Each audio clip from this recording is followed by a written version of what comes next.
नमस्कार, मैं हूं आपके साथ अनन्या तिवारी। जनतंत्र टीवी के डिजिटल प्लेटफॉर्म में आपका स्वागत है।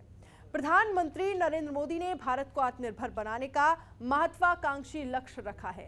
इस बार के बजट से पीएम मोदी के आत्मनिर्भर भारत अभियान को मजबूती देने की कोशिश की जा सकती है। प्रधानमंत्री ने पिछले साल आत्मनिर्भर भारत बनाने का आह्वान किया था। पीएम मोदी कई अंतर्राष्ट्रीय मंचों पर भी इसकी चर्चा कर चुके हैं। इस बजट में केंद्र सरकार आयात को महंगा बना सकती है।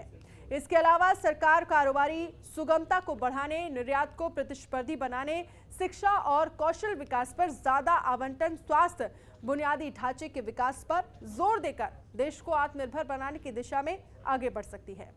जानकारों का कहना है कि आत्मनिर्भर भारत के लिए 4 प्रमुख सेक्टर पर फोकस किया जा सकता है। पहला है फार्मा सेक्टर।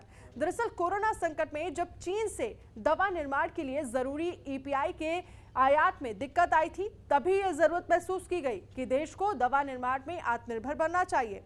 दवा निर्माण के लिए जरूरी एपीआई का 70 से 80% हिस्सा चीन से आता है। इसमें भारत को आत्मनिर्भर बनाने की जरूरत है और इसके लिए भी बजट में कुछ ऐलान हो सकता है।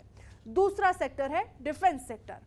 सरकार हर साल हथियार और अन्य साजो सामान की खरीद पर हजारों करोड़ रुपए खर्च करती है। विदेश से सैन्य साजो सामान मंगाना काफी महंगा होता है। इन्हें स्वदेशी स्तर पर उत्पादित करने से देश का काफी पैसा बचेगा। इसीलिए इस बार के बजट में भी डिफेंस सेक्टर को आत्मनिर्भर बनाने के लिए और ऐलान किए जा सकते हैं। और अब बात करेंगे तीसरे सेक्टर यानी कि मैन्युफैक्चरिंग की। पीएम मोदी के मेक इन इंडिया प्रोग्राम के द्वारा भारत को दुनिया का मैन्युफैक्चरिंग हब बनाना है। भारत को इलेक्ट्रॉनिक्स, टेलीकॉम और मेडिकल इक्विपमेंट जैसे बहुत से सेक्टर में विदेशी आयात पर निर्भर रहना पड़ता है। मैन्युफैक्चरिंग को बढ़ावा देकर इन सेक्टर में सरकार देश को आत्मनिर्भर बना सकती है। अब बात करेंगे चौथे सेक्टर की, तो इसका नाम है इलेक्ट्रिक व्हीकल। ज्यादातर देश अगले कुछ दशकों में पेट्रोल डीजल वाले वाहन खत्म करने और इलेक्ट्रिक वाहनों पर निर्भर रहने के महत्वाकांक्षी लक्ष्य पर काम कर रही हैं। ऐसे में भारत सरकार भी अब इलेक्ट्रिक वाहनों पर जोर दे रही है। कई भारतीय कंपनियां भी इलेक्ट्रिक वाहन उतारने की तैयारी कर रही हैं। बजट में इसके लिए कुछ प्रोत्साहन का ऐलान भी किया जा सकता है।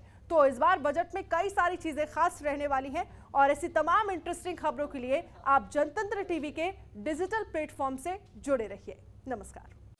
खबरों के निष्पक्ष विश्लेषण के लिए सब्सक्राइब करें Jantantra TV and press the bell icon. Never miss any update.